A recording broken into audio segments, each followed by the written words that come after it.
It's been a whirlwind of surprises, executive orders, and changes when it comes to immigration and visas with Donald Trump in his second term as the president.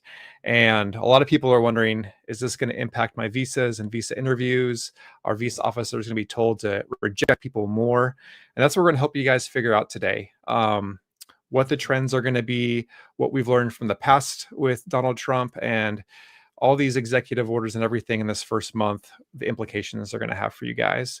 So welcome to this live session. I'm really excited to hang out with you guys today. I'm Rob with Chai and Coaching, and we're all about helping you guys thrive and succeed in your cross-cultural journey, especially with visas and immigration. And that's what we're going to be doing a deep dive today is with visa interviews. And we've got our amazing guest, our friend who've maybe seen other videos, is Lissa.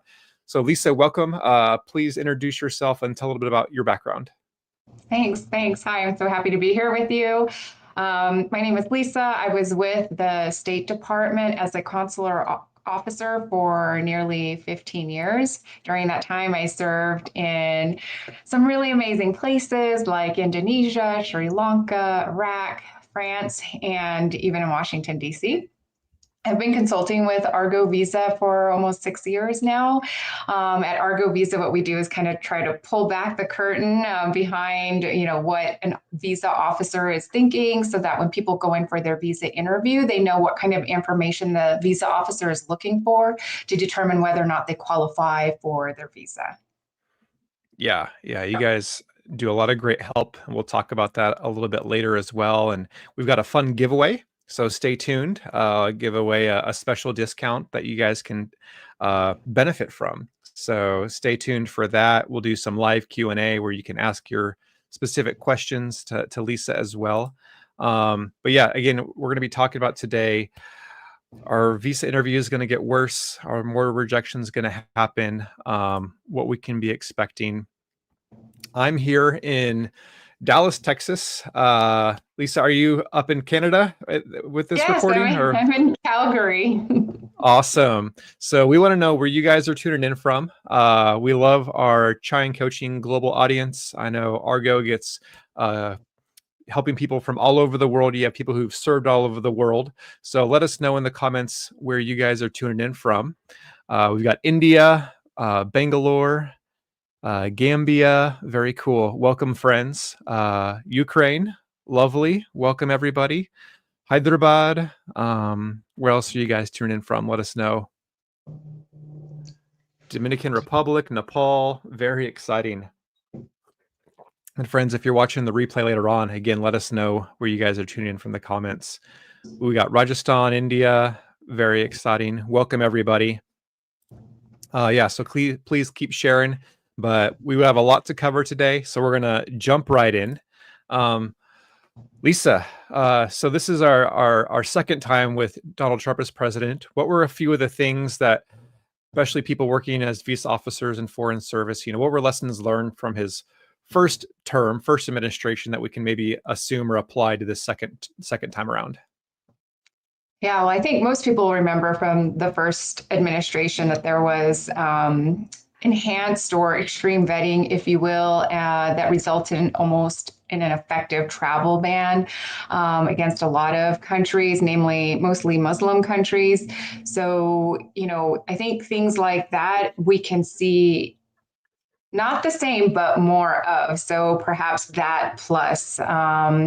We also saw more visa refusals during the Trump administration. There were some requirements that were already there, but were applied in a stricter fashion. The one that comes to mind is the public charge rule. If a visa officer believes that if you come to the United States that you may not be able to kind of sustain yourself economically and are going to require government benefits to do so, they can refuse you for that reason. And what they look at to determine whether or not you could possibly become a public charge, those requirements were stricter than they were previously. And so there were more refusals because of that.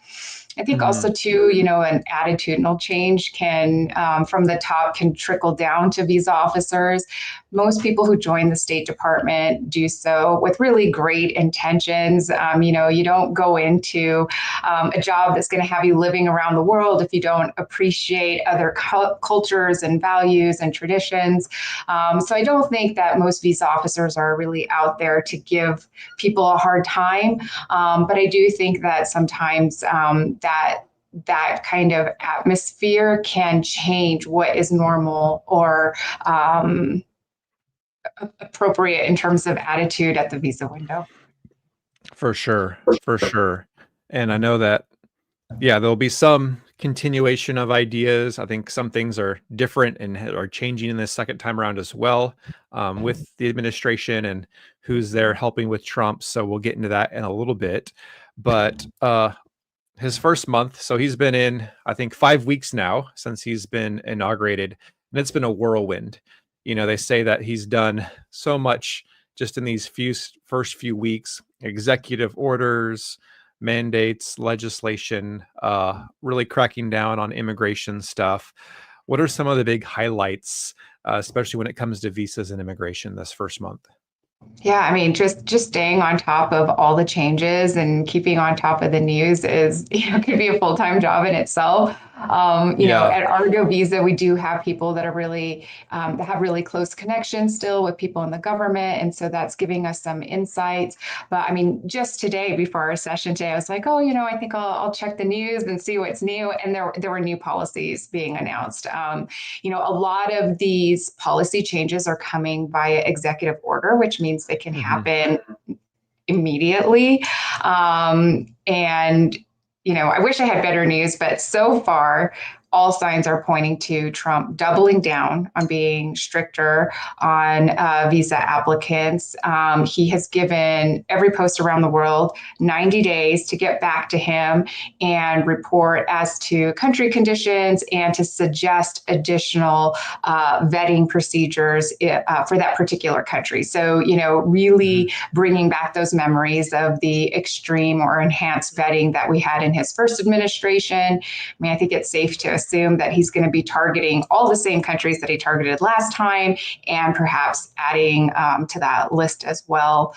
The other thing that we know so far is he's really clamping down even on legal immigration. So people who are already in the United States and got there legally, who maybe have temporary protective status at the moment, those people are losing the right to continue to be in the U.S. And that's Hmm. not even mentioning the mass deportations that Trump is undertaking for people who are not in the U.S. legally. So, we're already seeing a lot of movement toward making things more restrictive. And there are things that are in the pipeline that are coming that I think are going to have pretty big impacts around the world. If you're somebody who's looking to apply for a visa, I mean, I think that these things will impact you. Yeah. I know that at least, encounters and things at the border are way down. And I read an article this morning that was pretty interesting that, Trump kind of promised, historic deportations and, getting rid of people who weren't on legitimate visas in America. But apparently the numbers haven't been historic, and the number of deportations per day per week have been, they say, more average, just because of the resources. There's been in the past bigger deportation events that have happened historically, different times, different presidents, different things. America has ebbs and flows with immigration, as we know, and has tough parts in its past. But I think, while we have seen the headlines of ICE and FBI and, all these raids and immigration and deportations, it hasn't been to the volume that Trump had promised. They're probably still trying to work and ramp more up towards that, but I guess there's just only so much resources they can do. And so that was kind of an interesting observation that I saw people reporting in the news. Yeah, but they are looking to get those resources. I mean, it's in the most recent spending bill that was just passed in the House. They're going to throw a lot of money towards this campaign promise that he made. So I don't think the fact that we haven't seen, devastatingly big mass deportations yet means that it's not coming. He is gathering the resources as we speak to do so, unfortunately. Yeah, putting the people to work. Yeah. Did you see the article that came out a couple days ago about the new gold visa? Yes. I was just reading on that. It's going to be interesting to see visa officers have to assess whether or not somebody is a world-class person or not. I think that was the standard that he said we would be looking at. But if you guys haven't seen yet, go Google the new Trump gold visa. It's kind of a green card for high dollar investment. Basically, you pay $5 million and invest in America, and you can kind of get a green card shortcut. Maybe I think it's kind of a new replacement for the EB-5, but kind of a new green card pathway they're proposing as the gold card visa instead of the green card visa. So that was interesting to read about. Yeah, I think he said the details for that program will be announced in about 2 weeks. So maybe we can have another session to talk about the golden visa when it comes. So. Yeah, so if you guys got $5 million sitting around, there's a new opportunity for you. Any other big changes this first month that people need to know about with executive orders? Yeah. So the other thing to know is there used to be, well, there still is an interview waiver program for people who have previously been found qualified for a visa and are reapplying for that same category of visa. But it used to be you had 48 months to reapply and still qualify for the interview waiver, but that's been reduced down to 12 months, and it has to be the same category of visa. And so the reason why it matters is because if you're one of these people who's reapplying for the same category of visa and it's been more than 12 months, you now need to prepare and wait for an in-person interview. But also just for everybody else, this is likely going to mean an increase in wait times around the world, because all these people who didn't need an interview before now are going to need an interview. At the same time that there's, all these threats about staff reductions at embassies and consulates around the world, that's going to be meaning more interviews to do and potentially with less people to do them. So that's another change that's already happened. So if you think you qualify for a visa waiver, or not a visa waiver, but a visa interview waiver, you might want to double check the rules. There's a good chance if it's been more than 12 months that you will now need to apply in person and go for your interview. And with the wait times being as long as they are, you want to make sure that you are super prepared for your interview, because if you're refused, it's not like you can just turn around and reapply in most places. You're going to see significant delay in your travel plans. So that's a change to note. Has anything happened with Dropbox? I've had friends asking and commenting saying that there's maybe been some changes or surprises with Dropbox stuff. I don't know if you've heard any of that yet either. Yeah, so Dropbox is the casual way of referring to interview waiver in person. So you, instead of going for your in-person interview, you could just, fill out your application and use the Dropbox, and then, get reapproval most likely because you've already demonstrated you're qualified. Nothing's changed in your circumstances. So it's an easy reapproval at the embassy there. So you just use the Dropbox process. Now, if it's been more than 12 months since your visa expired, you no longer can use the Dropbox. You have to prepare for your in-person interview. Gotcha. So lots of changes. We probably haven't even covered everything. It's really important for you guys to keep up with the news, or make sure you have experts in the know, because so much is changing, going to continue to change. But to help you guys out, we at least want to give some predictions. We are not fortune tellers. We are not telling the future, but based on what's happened, based on what Trump has done in the past, we want to give some ideas, some suggestions, things to help you guys be aware of, be cautious, do research with. And so what are some kind of predictions or suggestions for our friends with which way visa interviews are going to be going this next year? Yeah, this is a really interesting question, Rob, because one of Trump's executive orders was to revisit 9FAM, saying that it needs to be revised. The whole thing could even potentially be replaced. And 9FAM are the regulations, it's a set of regulations that consular officers refer to in determining what qualifications need to be met for any given class of visa. So that means all the rules about how to qualify for a visa could potentially change. The other thing that's kind of worrisome about that is we don't know if the changes or the replacement will be public information the way 9FAM is now. I mean, it's used by immigration attorneys and consultants like myself to help make sure that all of our clients are meeting the qualifications for their visa.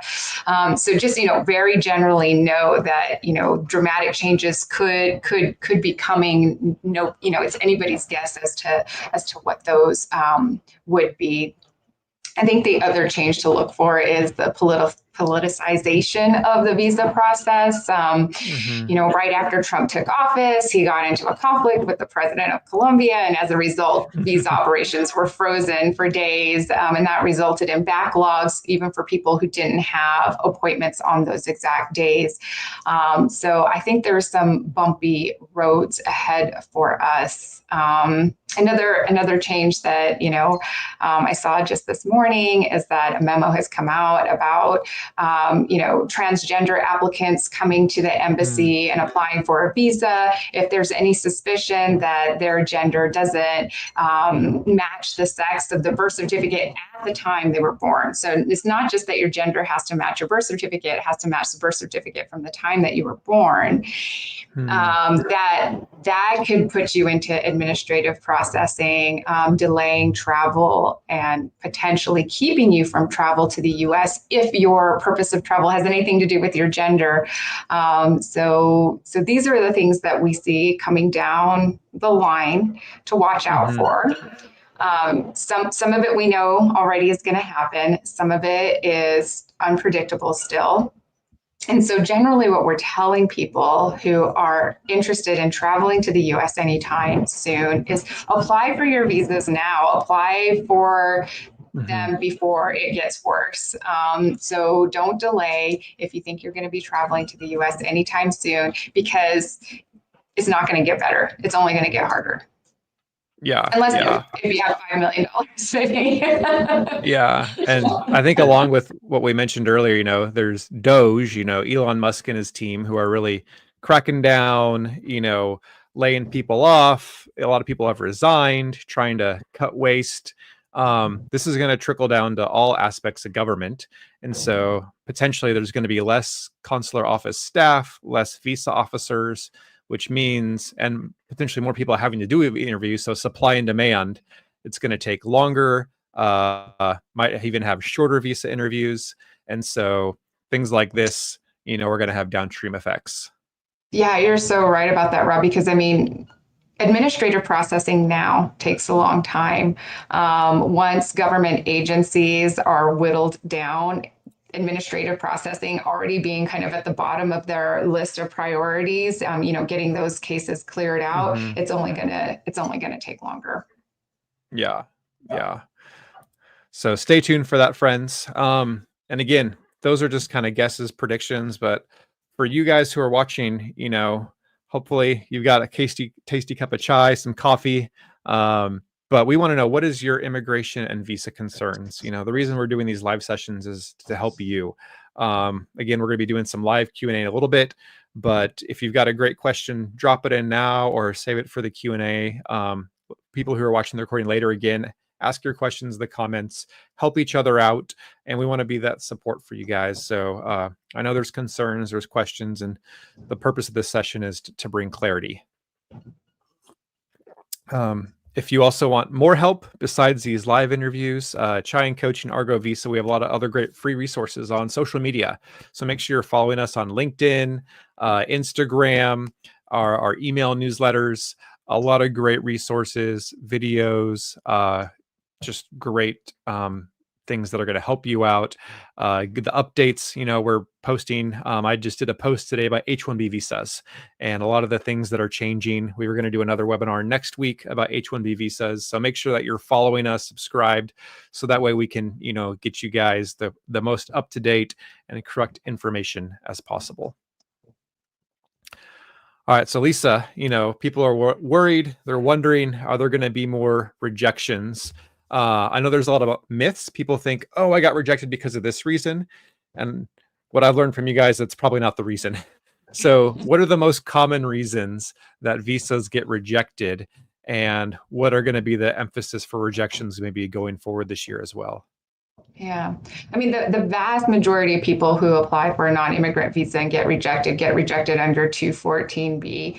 214B is the section of law that says you have to have, a credible purpose of travel and ties to your home country. And credible purpose of travel, the definition of that can change depending on the category of visa that you're applying for. But very basically, what it means is, do I believe you're really going to the US primarily to do what you say you're going for, or are you going to be doing things that are inconsistent with that category of visa? So, for example, if you apply for a visa and you tell me you're going to Disneyland, the question in my mind is, do I really believe you're going for tourism, or do I think there's some ulterior motive? And the second part of that is where I think most people get tripped up, and that is, do you have ties to your home country that will compel you to return after your temporary stay in the US? And a lot of people interpret this as, oh, I have to have property, I have to have cars, I need to bring my bank statements. Things like that can help marginally, but what the officer is really looking for is, do you have a solid reason to come back to your life in your home country that would outweigh the economic opportunities that you have in the United States? And this is why fundamentally it's easier to get a visa if you're applying from a country with a strong economy, and harder to get a visa if you're applying from a country with a weaker economy. So what the officer really wants to hear is, how committed you are to what it is you're doing in your home country, the reasons why you would come back to that, so that they can more easily believe that you wouldn't drop it all to work as a delivery driver in the US in order to make, more money. Definitely. I know we kind of talked about non-immigrant visas. Any other types of visas and rejections that people need to be aware of that can be common, or what the visa officers are looking for? Yeah, I mean, this is another thing that Trump has talked about changing, which is, the basis for immigrant visas. Currently, the US is a little bit unique in that it is a family-based system. So the primary way that people qualify for an immigrant visa, it's not the only way, but the primary way is through family ties. And so if you're going for an immigrant visa interview or a K visa interview, which is the visa that we issue to fiancés who are planning to marry an American, is this a credible relationship, not primarily for the purposes of immigration. So, aside from any what we call hard ineligibilities, that would be ineligibilities for immigration violations, crimes, things like that. The officer is looking to see, do I think you're really in a relationship as described for the category of visa? So, if you're applying as the spouse of an American citizen, do you look and sound like, this person's husband or wife? And that can be proven through documents and photos and things like that. And so I encourage immigrant visa applicants to bring documentation, but really it comes down to how you're talking about the American citizen petitioner. Do you sound like, their wife or husband? Do you sound like their child? What do you know about them that demonstrates there is an existing relationship? Hmm. So, I mean, if you're asking me what the most common reason for rejection in immigrant visas is, it's for not having all your ducks in a row, or not being very persuasive about your relationship, which means a significant delay because now the officer has to do, some investigation to make sure that you are in the relationship that you say you're in. So it is worthwhile to be really prepared for your immigrant visa interview, just like you would prepare for a non-immigrant visa interview, Hmm. to make sure things go as smoothly as possible, because you want to get the visa on the day, right? You want to hear that Hmm. yes. You don't want to hear that, oh, sorry, we'll have to get back to you. Yeah. That can be really deflating at the end of an interview. Well, let's talk about that then. Lisa, what are some of the best ways people can be prepared? I know some people don't prepare and then show up and realize, oh, I should have prepared. Otherwise, sometimes people get false information online. So, what are the best ways people should be prepared to avoid that rejection?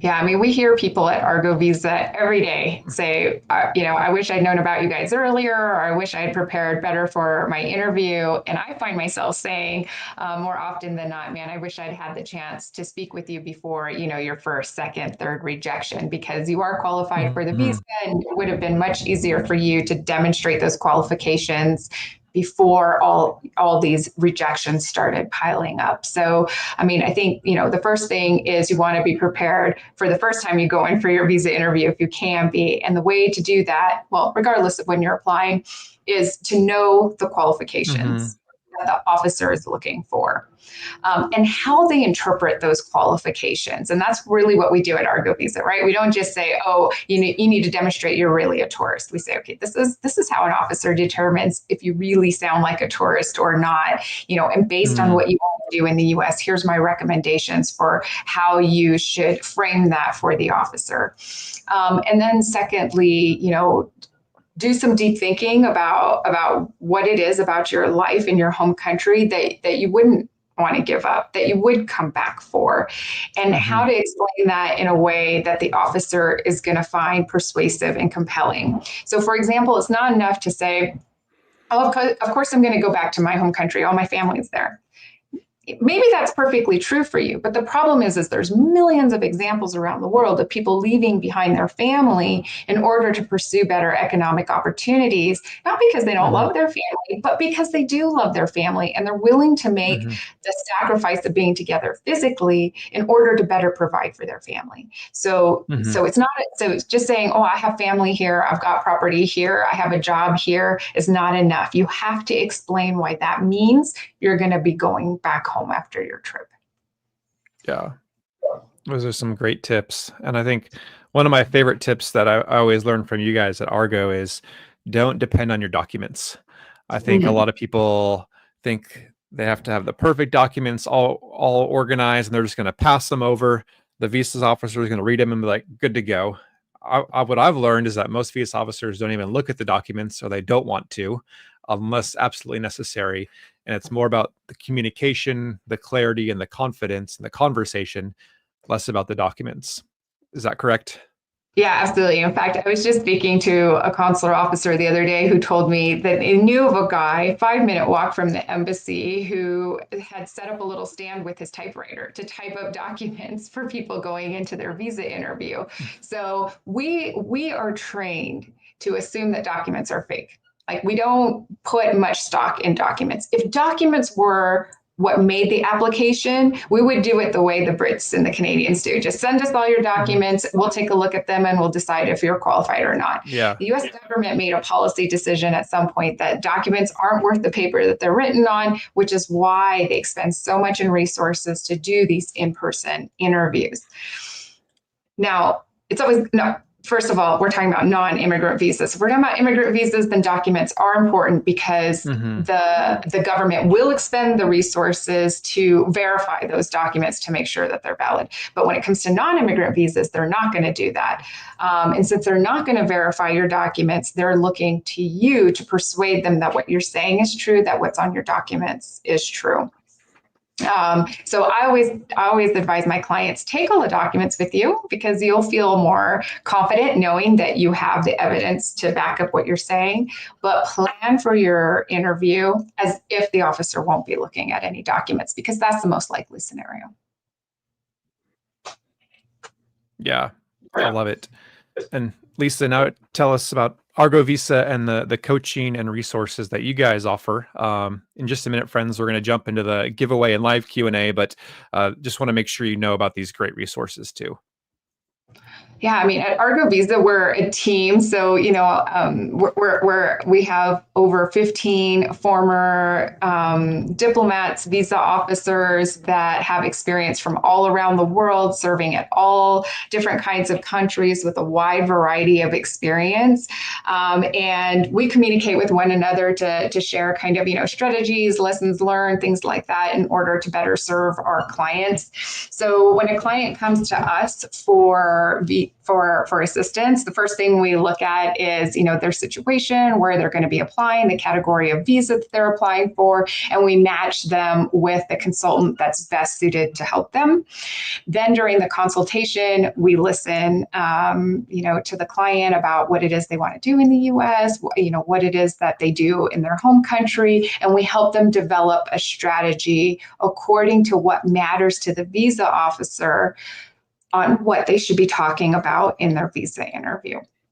And then my personal favorite part of what we do are the mock interviews. This is where we give a really realistic scenario of how the interview will go. And most importantly, we give feedback on the answers to those questions, and we help make sure that they're as strong as they can be. Yeah, mock interviews are so important, probably the best preparation that you guys can do. And there's a great free resource on the website. I've shared the link, but they have the visa checkup tool where you can go on the website, answer about 10, 15 questions about your profile, the visa, your background, and then based on the input of their AI visa officer, it's going to spit out a ranking, a number score, kind of green, yellow, red on your preparedness and success possibility. And then that can help you determine maybe to get coaching or not, mock interview practice or not, or sounds like, hey, you're a good candidate. So check out that free tool and see what next steps could be helpful for you guys. But we've got the link there. But to say thanks for being here, we've got a fun giveaway. Argo Visa is going to offer a 40% discount. It's the biggest thing that they can offer. And what we're going to do is to enter into this giveaway in the comments, you guys are going to type in hashtag Visa Help. So if you guys start doing that, type in hashtag Visa Help, you'll be entered into the giveaway, but you only need to do it one time. So do that one time. Good. Samantha's got it right there. Hashtag Visa Help. And I'm going to pull this up here. All right. So type in hashtag Visa Help. And we'll give you guys a little bit of time to do that to get entered. Again, only need to do it one time. It's only going to count everyone once. And then it's your chance to get the discount for a coaching or a mock interview session with the Argo Visa officers.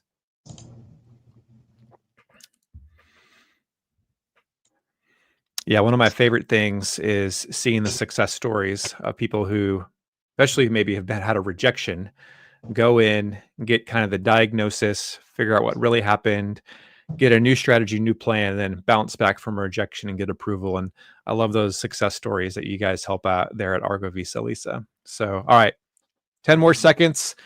Put your hashtag Visa Help, and we're going to run the drawing.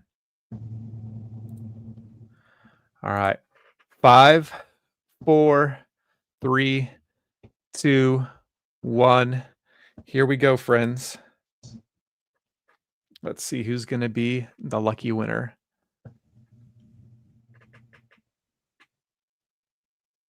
All right. Jignesh, congratulations. Everyone, give some love, some celebration to Jignesh in the comments. Please reach out, Jignesh, so we can get your email. So send me an email or connect on Instagram, LinkedIn, and that way we can get your email. We'll forward it over and get you your prize. So thank you, everyone, for participating. And now this is the time you guys have all been waiting for. Live Q&A. You get to ask your specific questions to Lissa and her amazing experience. So, a couple of parameters. One, we're not going to get to every question. We just don't have time. It happens every time. So, if you have a burning question you need to answer today, super chats are going to get prioritized. So, if you want it answered, super chat.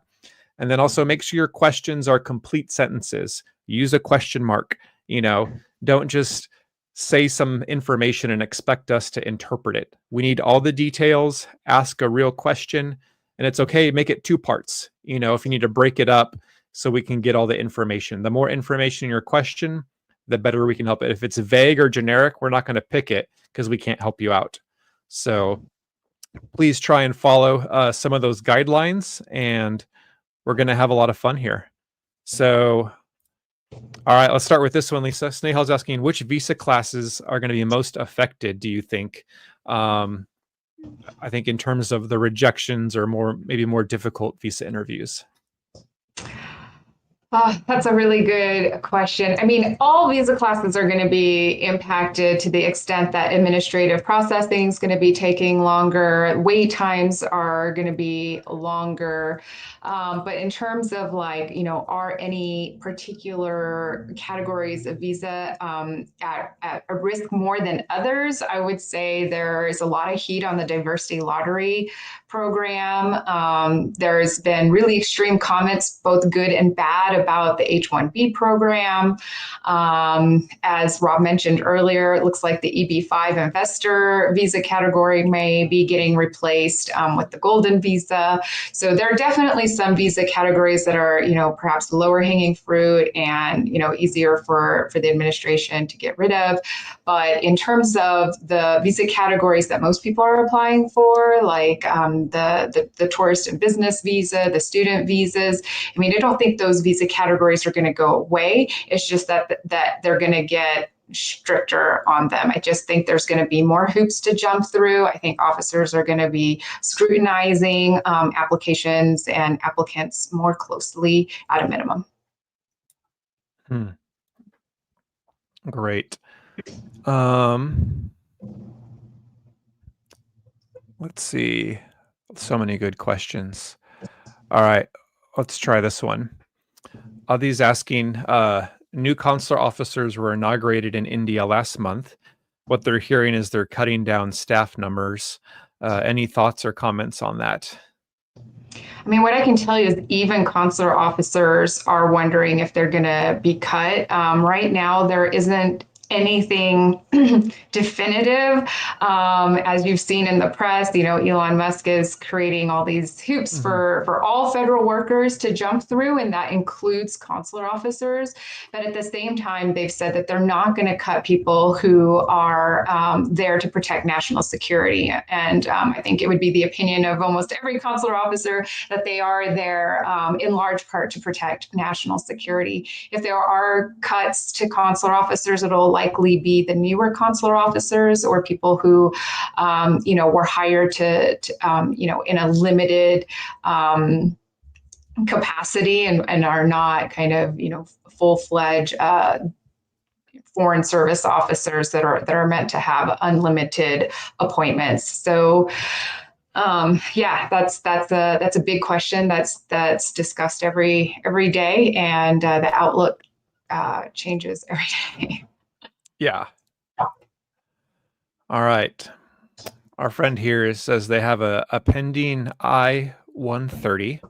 I'm not sure what that is, so maybe you can explain. And they're applying for F1 visa for a third time with a couple of previous refusals. What are their chances? Their family's there, but filled in the DS-160 that they have no relatives in the U.S. on previous attempt.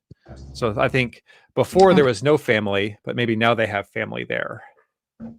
Yeah, if I'm understanding the question correctly, when you have an I-130 pending, that means you have an immigrant visa petition in the works. And so it sounds like this person has applied for an immigrant visa, hasn't had their immigrant visa interview yet. And sometimes these petitions, can take a long time before, their priority date comes up and they're able to go for their visa interview and get their immigrant visa.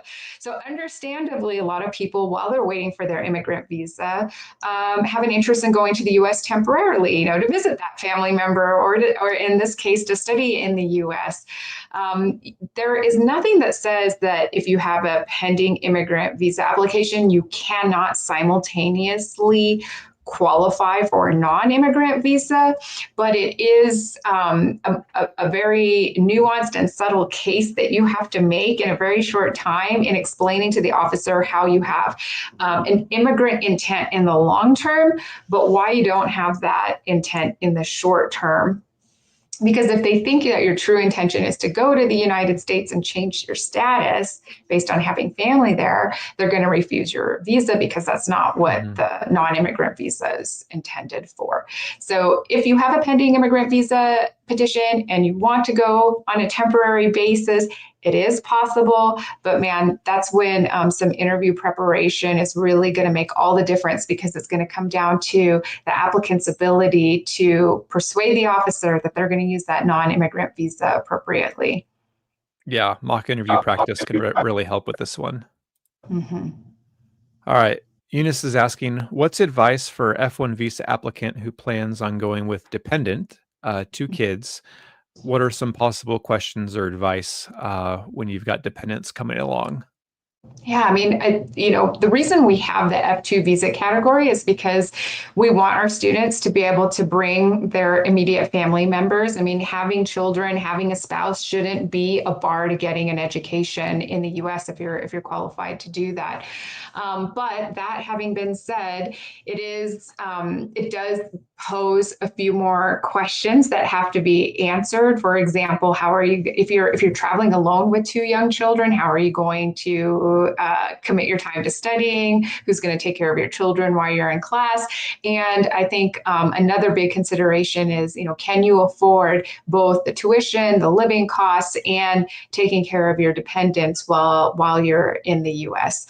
I think there's also an unspoken suspicion sometimes that, if you're there with family, like, is there going to be more incentive for you to work illegally while, either while you're going to school instead of being in school? So these are the kinds of things that you'll want to address in the answers to your visa interview questions, even when not directly asked. There's what the visa officer asks, and then there's what they want to know. And what we do at Argo Visa is help you bridge that gap. Okay, this is what they're asking, but this is what they want to know. So how can we develop a strategy for you so that you're able to convey not just an answer to the question, but satisfy what the visa officer needs to know to issue that visa? Yeah, that's great. Rahul's asking, do you think the last question the visa officer asks could be the indication on when someone got rejected? In my case, the visa officer asked me about my travel history repeatedly, as if she's going to approve it if I travel more.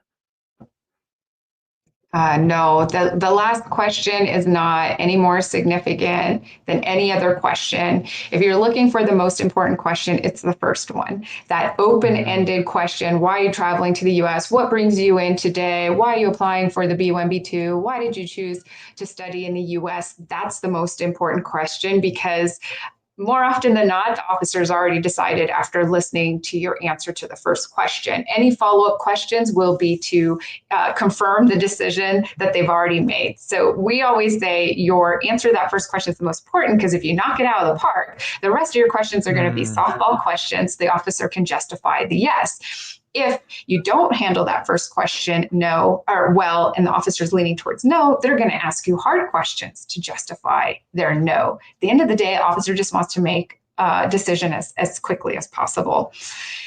If you get some other kind of like seemingly random questions, or in this case, a repeated question, could be the officer's just distracted. They're already typing up the notes as to why they're making the decision that they're making, and they've just thrown out one or two more questions to make you feel like you've had kind of the full opportunity to explain your qualifications. So the last question is not what you read into. If you want to know why you were refused, so that you can be sure not to make the same mistake again in your next visa interview, the best thing is to speak with somebody like what we have at Argo Visa, which is a former visa officer, because upon hearing the whole conversation, we can almost always identify why you were refused.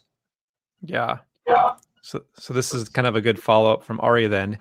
Are people able to ask the visa officer a reason for refusal? Because, sometimes when people have to fill out the DS-160, there's the reason for your refusal, but they rarely get one from the visa officer. So how can people handle this? Yeah, I wouldn't ask the visa officer why you refuse because I can almost guarantee you're not going to get a helpful answer. The officer knows that if they give a reason for refusal, that there's a strong likelihood that you'll want to rebut that reason. You'll want to say, well, no, that's not my case, or Hmm. that's not, no, I am coming back to my home country. And they don't have time or interest in getting into a debate with applicants at the window. So they don't give useful information. They usually just shove the letter into your hands and say, read the letter, right? And that's the 214B letter. Okay, so second part of the question, what did I say on the DS-160? I mean, the easiest thing to do is just simply write 214B. That's why you were refused. Hmm. But some people like to be strategic with that box and kind of give some reasons why they shouldn't have been refused. And at Argo Visa, we do have a separate service that's not a consultation. It's just the DS1. It's just help with the DS-160 and filling out that questionnaire. And a former visa officer looks at the answers to the DS-160, and they can make some suggestions on how to better utilize that box if you want to. But you're not paying for, kind of strategic help on how to answer that question. The safest, easiest thing to do is to write 214B or I don't know. Sounds good. Oh, here's a fun one. Vijay is asking, Lisa, how was your experience as a visa officer?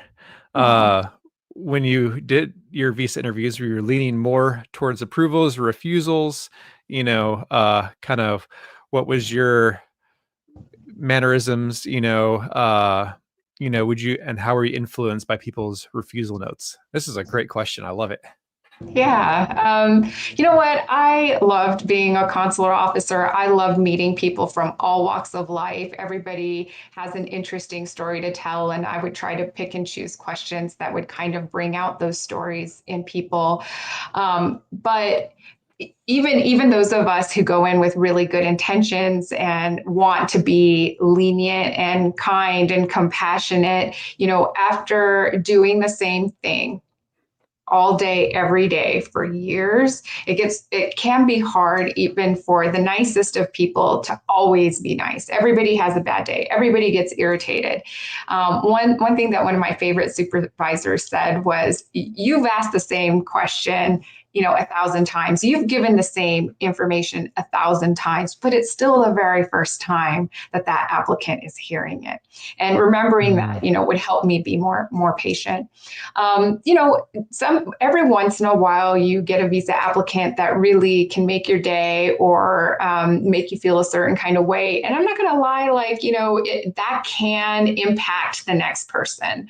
But instead of Hmm. worrying about like, oh, did the person before me really irritate the officer and now I'm going to get refused, I think the goal is I'm going to be the person that was the easy conversation for the officer, was the easy decision, was a pleasure to speak with.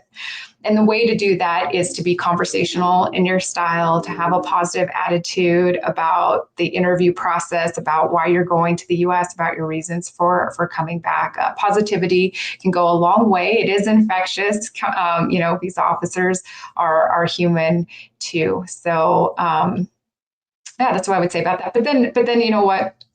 Other times, visa officers are going to be grouchy, and you shouldn't take it Hmm. personally. And don't let that deflate your confidence in your visa interview if you get a grouchy officer. More likely than not, you'll probably get a grouchy officer. Not everybody who works at the visa window chose to work at the visa window.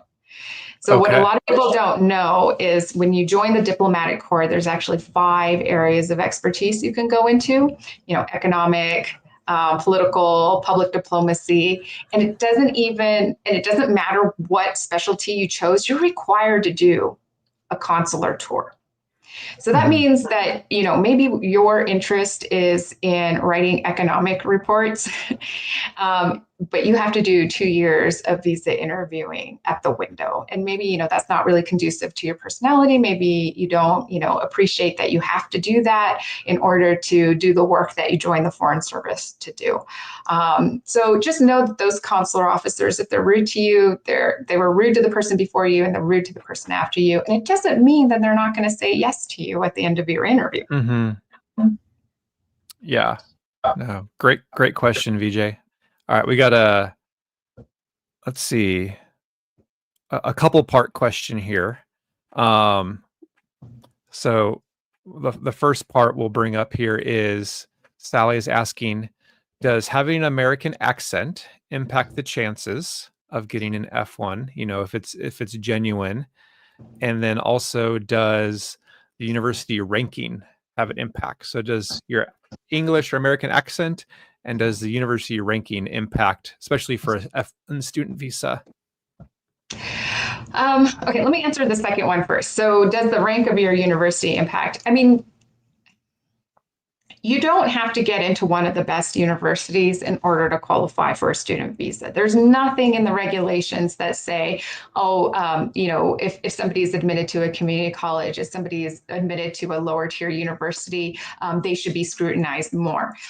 However, if you aren't if you are going to, a less known school, it does beg the question, why are you willing to travel halfway around the world, be away from your family, spend all this money to go to a university that isn't ranked very high? And so you should be ready with that explanation. On the flip side, if you are admitted to, a world famous university, then that answers a lot of questions. Already the officer knows why Hmm. it's worth the sacrifice, the financials. They know the economic opportunities or the doors that are going to be open to you after attending this university. And so, yes, the ranking of your university can make a difference in your interview and how easily you are approved.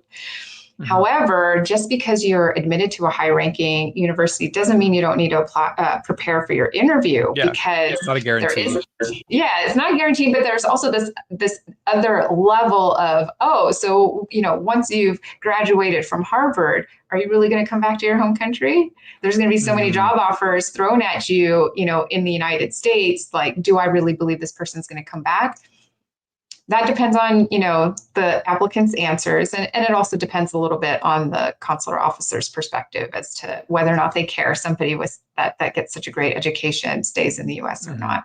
Yeah. In terms of American accent, it can actually work against you.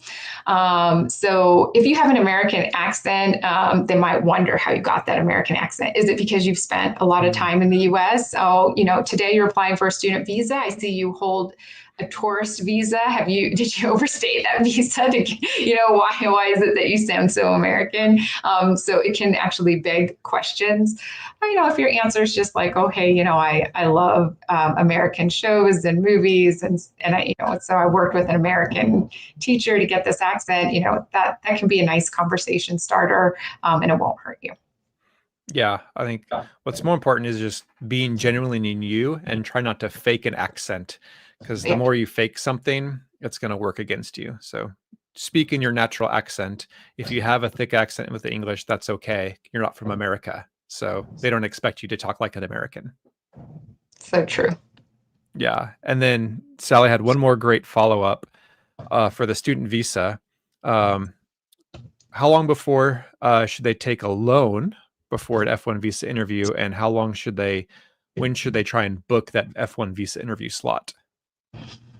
Okay, again, I'll answer the second question first. So you can book that F1 visa slot for up to a year before the start date of your Hmm. program. So I would go ahead and book that sooner rather than later, because then you can plan, and also just in case things do get worse for visa applicants, you can kind of, get ahead of that a little bit. So up to a year before, go ahead and get in there as soon as you can. You don't want to be in a situation where you're applying at the last minute and having to ask for an expedited appointment that may or may not get approved, or, worrying about whether or not your visa is going to come in time for you to, kind of pack up your bags, get on a plane and get to the US. So sooner rather than later. In terms of when you take the loan, officer doesn't care, or, that's not something that they focus on at all. When it comes to the financials for student visas, what they want to know is that the financial plan makes sense for somebody who's really going to go home to their home country. So if you're taking out a really big loan, for example, how are you going to repay that loan? Are you realistically only going to be able to repay that loan if you stay in the US? If so, then that loan could hurt you. So if you are taking a loan, it's really important to prepare for your visa interview, explain your financial situation in a way that the officer is going to feel persuasive. And that's something that we work on a lot at Argo Visa with our student visa applicants. Great. All right. We've got a two-part one here from Rohan. Rohan is 25 years old, went to LA on a J1 visa for an EF English course for 10 days in 2020, university program. Later in 2022, applied for a B2 and got rejected, maybe because he was still a student and too young. And then it continues, and haven't gone anywhere. Now I'm working for a year and a half. I've traveled to Japan, Hungary, somewhere else. Do you think my J1 history in 2021 will help me get a 2024 B2 application, even though he was refused in the past? I think it's kind of a wash, to be honest with you. It is, once you've gone to the US on a J visa, the officers do look a little more closely, I think, at those people, because they wonder, okay, you've spent this time in the US, what kind of connections have you made? Do you now have ties to the US that you didn't have before? I do think having traveled to other countries, Singapore is great, because they have a really strong economy there. They're really quite welcoming of foreign workers. And so if you went there for vacation and you came back to your home country, I do think that's a good sign for you. Even stronger would be if you travel to countries that have really strict visa requirements, like Canada, UK, Australia.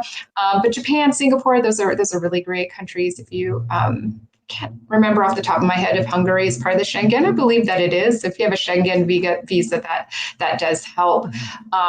But I think the key for you, Rohan, will be identifying why you were refused that B1, B2. What did you say or neglect to say in that visa interview that would have resulted in the rejection, to make sure that you don't make that same mistake in your next visa interview. Because once you have a visa refusal, it is harder to get approved. Remember that next visa officer that you meet has to justify making a different decision than the previous visa officer that refused you. Got it. All right. William's got an interesting one here. My wife has a brother, no contact, who was in the States illegally. She mentioned that in the first interview when was asked and was rejected. What can she do to overcome that? And will it help if he gets deported? Okay, so no, it doesn't help if he gets deported. The violation, as far as the visa officer is concerned, is, the moment that your brother, or in your case, brother-in-law, entered the United States illegally or stayed illegally. So the sin, if you will, was already committed. Doesn't matter if he's deported or not. Okay. I guess you could argue like, oh, you no longer have that tie to the United States, so you're not likely to stay because you don't have a brother there. But in this case, we would really have to know more about your wife's situation so that she can explain how it is that she is different from her brother. Really, the goal here would be to compare and contrast your wife's situation with her brother's situation so that the visa officer knows that your wife is not going to do the same thing that your brother did, because our brother-in-law did, because that's the assumption that would be hurting her at this point.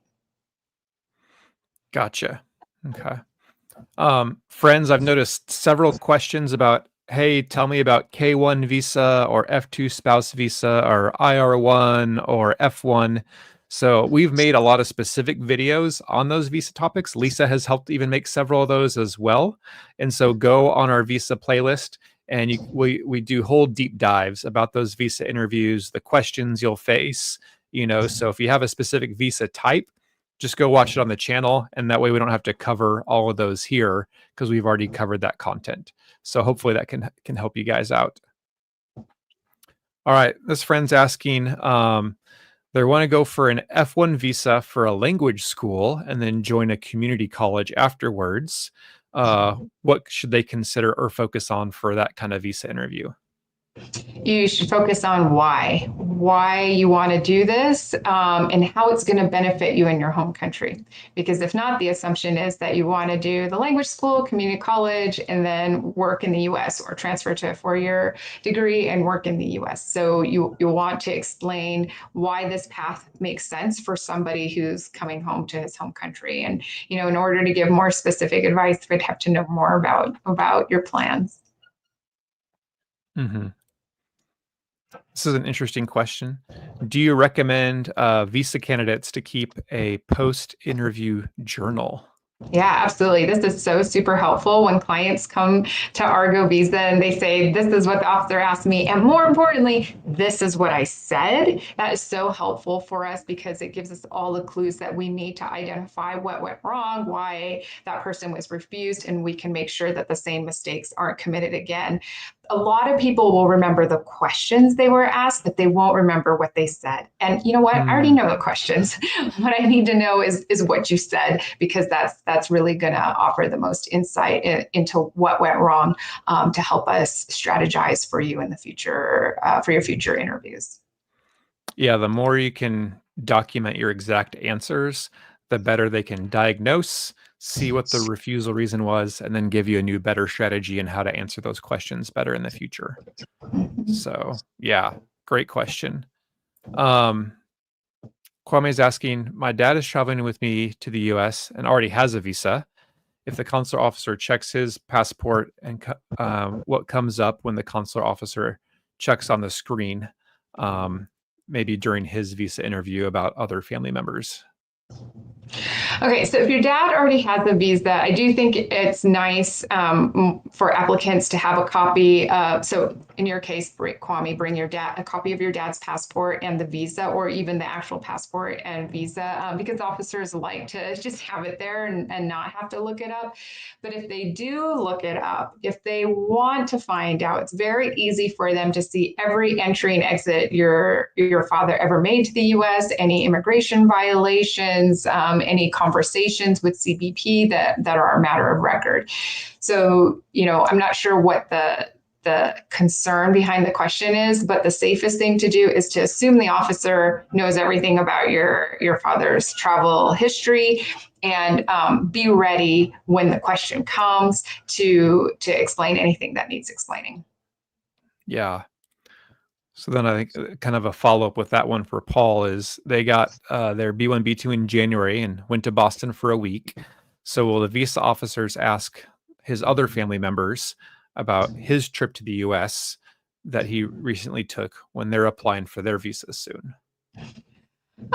Possibly, but what would be even better is if the visa officer doesn't have to ask, because it's actually helpful to your family members that you've traveled to the US, use your visa appropriately, and come back. So for example, when they ask, let's say your brother's applying for a visa, oh, hey, why do you want to go to the US? They can say, well, my brother Paul, he went last year for 6 days. He visited Boston where we have friends. He had a great time. Last year was his turn. This year is my turn. That lets the officer know, oh, this is a family that is, kind of economically comfortable enough in their home country that they really do take vacations, and that their real purpose of travel isn't for economic gain.